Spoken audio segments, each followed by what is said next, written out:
Hi everybody, I'm Mitch Albom, and I want to welcome you all to the Breslin Center and thank you for what you're doing here for this wonderful event for the Sandbox Party. Particular thanks to the Early Childhood Investment Corp and 55 Great Start for helping to put this together and asking me to say a few words. I would like to be there in person to say these to you, but since I can't do that, I wanted to make sure that I could record them because I think it's very important. As a creative person, I like to think that I did some of my best work in the sandbox. And I say that only half jokingly because all studies seem to show that who we are to be, both emotionally, creatively, and even physically, is largely determined before our 5th birthday.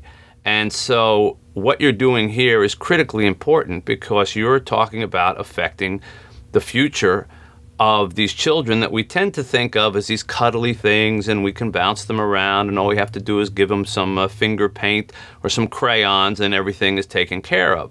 But the truth of what we do for these kids between ages 1 and 5 or 0 and 5 will largely determine their opportunities later on in life. What we're talking about are things that you're all going to be talking about, their healthcare opportunities. It simply is a basic fact that if kids are not set on the right path during those years, they're going to have problems for the rest of their lives. Everything from health issues to obesity issues based on what they're taught, what they're eating, what the education of their parents is with regard to what to give them.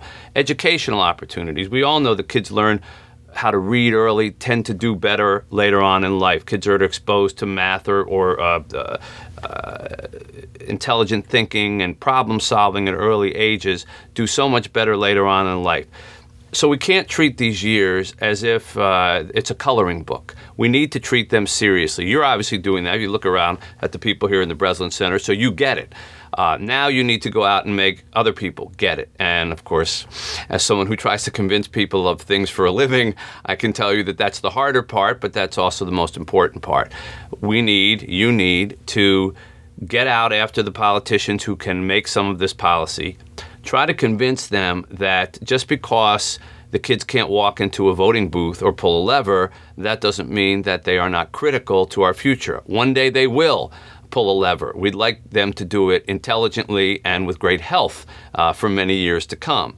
Much of that will be determined by how we treat them during these years. And clearly, with our economic diversity in our state, where some have it very well, but many do not, we need to make sure that those who do not are not overlooked in the early years of life. So please get after the politicians out there who can make a difference.